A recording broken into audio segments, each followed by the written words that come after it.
Hey guys, कैसे आप सब। आज की कहानी काफ़ी ज़्यादा क्रीप आउट करने वाली है क्योंकि आज की कहानी हमें भेजी है रक्षिता ने और ये काफ़ी ज़्यादा क्रीप आउट करने वाली है। रक्षिता हमारी एक सब्सक्राइबर में है और उन्हें हमारी हिमाचल फाइट के मेल पे हमें एक स्टोरी भेजी है। अगर आपको कोई अपनी हॉरर स्टोरी भेजनी है तो आप हमारे मेल पे स्टोरी भेज सकते हैं, जो कि आपको सामने दिख रहा है। ये कहानी काफ़ी ज़्यादा इंटरेस्टिंग होने वाली है, तो ज़्यादा टाइम न वेस्ट करते हैं, आइए शुरू करते हैं। रक्षिता उन दिनों अपने घर में रहा करती थी जब उसको पता चला कि उसकी बहन की शादी होने वाली है। उसकी ताया की लड़की की शादी थी और रक्षिता को सोचा कि क्यों ना ताया की लड़की के पास जाया जाए। रक्षिता की उस दिन छुट्टियों का टाइम चल रहा था। मार्च के महीने तक तो उसके स्कूल में भी बहुत छुट्टियां पड़ी हुई थी।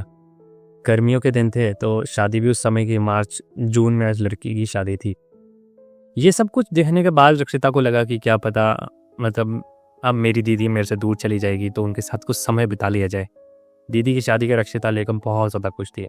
पर ऐसा माना जाता है कि जब भी किसी लड़की की शादी होती है तो उसे घर से बाहर नहीं निकलने दिया जाता। कुछ समय के लिए उसको घर में बांध कर रख दिया जाता है, या मतलब उसको घर से बाहर निकलने से सख्त मनाही होती है। उसके सामान तक को किसी से छेड़ने की मनाही होती है। उसके आसपास भी उसके घर के अपने घूम रहे होते हैं ताकि उनके सामान के साथ कोई जादू टोना ना कर दे। रक्षिता की बहन इस बारे में नहीं मानती थी। उसका नाम माधवी था और वो उन चीज़ों के बारे में नहीं मानती थी। वो रक्षिता को बोलती थी कि ये सब तकियनुसी बातें हैं और ऐसा कुछ भी नहीं होता है। रक्षिता छोटी थी और बड़ी बहन के हुक्म पर चलती थी, तो बड़ी बहन ने जो बोला वो सही है। उसको घर से बाहर निकलने के लिए मना कर दिया जाता था, लेकिन जो माधवी थी वो घर से बाहर जाना चाहती थी। एज इफ माधवी जॉब भी करती थी। उसने नौकरी के लिए, मतलब उसने शादी के लिए जॉब छोड़ दी थी, एज इफ वो शादी लव मैरिज थी। ये सब कुछ होने के बाद जब माधवी को पता चला कि घर से बाहर नहीं निकलने दिया जाता, तो उसके दिमाग में एक तरकीब सूझी, क्यों ना घर से बाहर जाया जाए, क्यों ना ऐसी जगह घूमी जाए जो मैंने पहले कभी ना घूमी हो।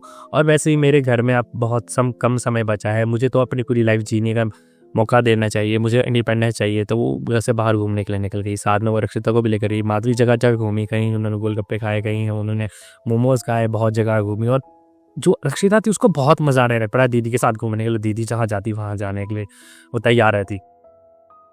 एक दिन की बात है, जब रक्षिता और माधवी घूमने के लिए जा रहे थे, रास्ते में उनको एक भिखारिन मिली। उन्होंने उसको अननोटिस किया और वहां से चले गए।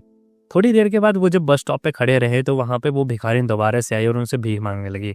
तब माधवी ने सोचा कि क्यों ना इसको दे दिया जाए कुछ अमाउंट। तो माधवी ने जैसे ही पैसे निकाले तो उस भिखारी ने हाथ अपने आगे करने के जगह पे उससे पैसे छीन लिया और उसको कुछ चुभा दिया। अब ये सब जब हुआ तो माधवी ने बहुत डांटा उस भिखारिन को, पर भिखारी वहां से चले गई वहां से। तो ये जब सब हुआ तो अब उसको, माधवी को कुछ अजीब सा लगने लगा। हमारी वहां से चले गई और रक्षिता भी उनके साथ वहां पे घूमे फिरे और बाजार में आ गए। ये सब हुआ शादी के बाद। जब शादी होने लगी तो शादी के समय हुआ कि जो माधवी थी उसके कलीरे जो हाथ में पहनते हैं वो गायब हो चुके थे। माधवी को बहुत घर वालों ने डांटा कि तेरे से ध्यान नहीं रखा जाता, जो पता नहीं है कितनी ज़्यादा इंपॉर्टेंट चीज़ है। माधवी ने बोला कि मैं और ले आऊंगी, इसमें क्या दिक्कत है। पर घर वाले उस पर बात पे अड़े रहे और घर वाला बहुत डांटा उड़े।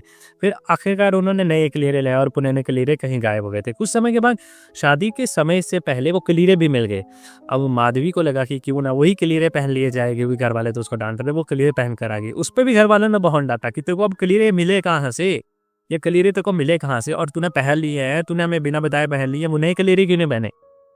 माधवी को कुछ समझ नहीं आता कि घर वालों का दिमाग सखिया गया कि ये क्या बकवास कर रहे हैं भाई, ये क्या दकियानुसी बातें कर रहे हैं, इनको क्या हो गया है, पहनो तब भी दिक्कत है, नहीं पहनो तब भी दिक्कत है।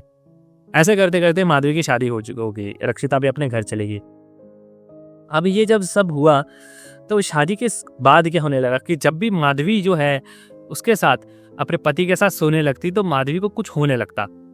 माधवी को ऐसे कुछ, उसकी आंखें ऊपर रोल आउट करने लगती है और माधवी को पता ही लगता कि उसके साथ क्या हो रहा है। लेकिन पति को सब कुछ समझ आ रहा था कि उसके साथ क्या हो रहा है, क्योंकि पति उसको देखता था रोज, तो उसको दिखता था कि वो भाई लड़की की आवाज निकाल रही है अंदर से, वो कांच खाने लग पड़ती है। ये सब बहुत इवन सी अलग सी चीज थी और ऑड सी चीज थी। उसको ये सब कुछ समझ नहीं आ रहा था कि वो इंसान कांच कैसे खा सकता है और जिंदा कैसे है। वो कांच खाए जा रही थी और लड़की का निकाल रही थी कि मैं इसको ले जाऊंगी, मैं इसको ले जाऊंगा, ये मेरी है और मैं इसको ले जाऊंगा। मेरी आत्मा संतुष्टि नहीं मिली, लेकिन यही मेरी मुक्ति का कारण रहेगी। ये सब उस सोच के जो उस लड़के के रोंगटे खड़े हो गए। जो लड़का उससे प्यार करता था वो लड़का ही उसको घर में छोड़कर आया और फिर उसके पिता को बोला या तो आप इसको ठीक करके दो या तो फिर मैं इससे तलाक लेने वाला हूँ, क्योंकि मेरे को ऐसी माधवी नहीं चाहिए। अपने प्यार करने वाले उसे छोड़ने लग पड़े तो माधवी को बहुत ज़्यादा बुरा भी लगा, पर उसको खुद समझ नहीं आता था कि उसको साथ होता क्या रात को, क्योंकि रात को उसके साथ कुछ भी नहीं पता लगता था। अब समय बीतता गया, कुछ समय के बाद महीने 2 महीने हो गए, उनको लगा कि माधवी को शायद से ब्रेन की कुछ दिमागी बीमारी है। जब उन्होंने डॉक्टर को चेकअप कराया तो ऐसा कुछ भी नहीं निकला। तो कुछ दिनों के बाद रक्षिता वहाँ रहने है। रक्षिता को इस चीज़ के बारे में नहीं पता था। रक्षिता माधवी के साइड पर बैठी हुई है और गप्पे-गुप्पे मार रहे हैं और वो सो गए हैं, ठीक है। तो रक्षिता ने पूछा माधवी से कि दीदी आप वहाँ क्यों नहीं रहते, वहाँ से क्यों आ गए? तो माधवी ने उसको कोई जवाब नहीं दिया। बोला ऐसे ही तुम्हारे जीजू अभी थोड़े काम पे गए हैं और हम मतलब ऐसे ही मैं आ गई हूँ यहाँ पे। तो बोला दीदी आप 1 महीने से यहाँ पे हो? बोला कोई नहीं, मैं चले जाऊँगी अगले महीने। ऐसे करके माधवी ने बात को टाल दिया और माधवी ने बताया नहीं उसको कि एक्चुअल में हुआ क्या है।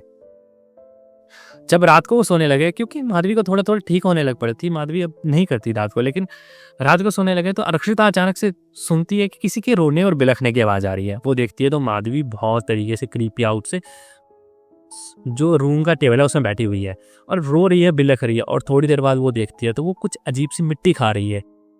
बहुत ज़्यादा डरावना चेहरा हो चुका था माधवी का। रक्षिता को ये समझ नहीं आया था क्या। उसने ज़ोर से चिल्लाया, ताया ताया ताया करके चिल्लाया। ताया वहाँ आए और ताया ने जब देखा तो ताया को भी यकीन होने लगा कि ऐसा कुछ है और कुछ ऊपर से कुछ हुआ है जो नहीं होना चाहिए था। वो जल्दी से उसको उठा के उसी रात को अपने पंडित के पास लेकर गया और पंडित जो मतलब वहाँ पे तांत्रिक होते हैं, तांत्रिक के पास लेकर गया। और तांत्रिक ने जब ये बताया कि इसके ऊपर किसी ने ओपरा किया है, कि अब किसी ने इसके कलीरों के साथ छेड़खानी की है, किसी ने इसके साथ जादू टोना किया है, तो वो सब बहुत ज़्यादा डर गए कि इसके कलीरे गायब हुए थे। तांत्रिक ने पहले ही ये बात बता दी थी कि इसके कलीरे गायब हुए थे। तो उन्होंने बोला हाँ इसके कलीरे गायब हुए थे। बोला वही मंत्रित तब कलीरे इसने दोबारा से पहन ली है और इसकी वजह से जो है इसको कुछ हो रहा है, इसके अंदर किसी बुरी आत्मा ने कब्जा कर लिया है। क्योंकि शादी के नवविवाहित जो लड़की होती है उस पर बुरी आत्मा जल्दी काबू कर लेती है।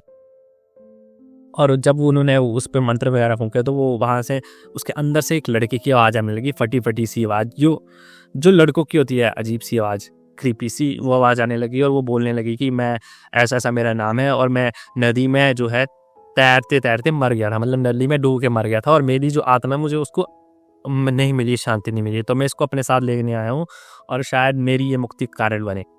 ऐसा उसने आत्मा ने सोचा था, मतलब आत्मा उसके अंदर प्रवेश करनी थी ऐसा सोच के। तो पंडित से पूछा, मतलब तांत्रिक से पूछा कि ये किसने किया है। तो तांत्रिक ने नहीं बताया कि किसने किया। एक्चुअली में जिसने किया था उसके बारे में बताते भी नहीं है, क्योंकि वो नहीं चाहते कि लड़ाई हो जाए। वो पिता बार बार बोलते हैं कि बता दो मेरे लड़के के साथ किसने किया, मैं उसको खून कर दूंगा, मैं उसे मार दूंगा, मुझे नहीं पता, मैं उसको नहीं छोड़ूंगा। तांत्रिक ने इधर उधर देखा, तांत्रिक ने ध्यान से सबको देखा और तांत्रिक चुपचाप से बोला कि इसको ले जाओ आप, मैं इसको बाद में थोड़ी देर के बाद ठीक कर दूंगा। कुछ समय के बाद तांत्रिक ने उसको मंत्र वगैरह पढ़े और कुछ समय, महीने 2 महीने के बाद वो लड़की ठीक हो गई, अपने ससुराल चलेगी। जब ये सब हुआ तो फिर उसने पिता जब शांत हुए, पिता जब थोड़े से खुश रहने लग पड़े, तब उस पिता को बताया तांत्रिक ने कि वैसे तांत्रिक बताते नहीं है पर लड़की के साथ कुछ ज़्यादा होने वाला था कि वो लड़की की जान खतरे में थी। तो उसने बताया कि जो आपकी मतलब लड़की की जो चाची है उसने ऐसा ही किया है, मतलब सबसे छोटी वाली चाची ने, रक्षिता की जो रक्षिता की भी चाची लगी थी, ठीक है, उसने किया था ऐसा। और वही औरत उनके साथ आई थी जब लड़की को, माधवी को जब पंडित के पास लेकर गया। तो तांत्रिक वो नहीं बता पा रहा था क्योंकि वो उसके सामने थी। अगर वो उसके सामने बताता तो वो कहीं मार काट या कुछ ऐसा ना हो जाता। तो ये कहानी बिल्कुल ही रियलिस्टिक बेस है। आज भी माधवी जिंदा है, आज भी रक्षिता जिंदा है। और ये सब जो होता है ना, उन्होंने अपने मतलब घर का डिवाइड कर लिया है, ताया ने चाचे से पूरा डिवाइड कर लिया है कि भाई अब उस औरत के साथ हम जिंदगी में कभी भी रिश्ता नहीं रखेंगे और रिश्ता तोड़ के बैठे हुए हैं। जब ये कहानियां होती है कि ऐसा भी होता है भाई, हिमाचल में ऐसी कहानियां भी मिलती है जहाँ पे इतना सब कुछ हो जाता है और तंत्र विद्या इतनी खतरनाक करते हैं लोग कि दूसरे को मार देते हैं, जिसका प्रमाण भी नहीं मिलता। अगर माधवी मर जाती तो किसी को पता ही नहीं चलता कि उसका मर्डर हुआ है या क्या हुआ है, किसी को पता ही नहीं चलता क्योंकि कानून तो मानता ही नहीं। लेकिन जब होता है ना भाई, उसको पता लगता है कि उसके साथ हो क्या रहा है। ये कहानी बिल्कुल ही रियल है भाई, क्रीप आउट कर देती है।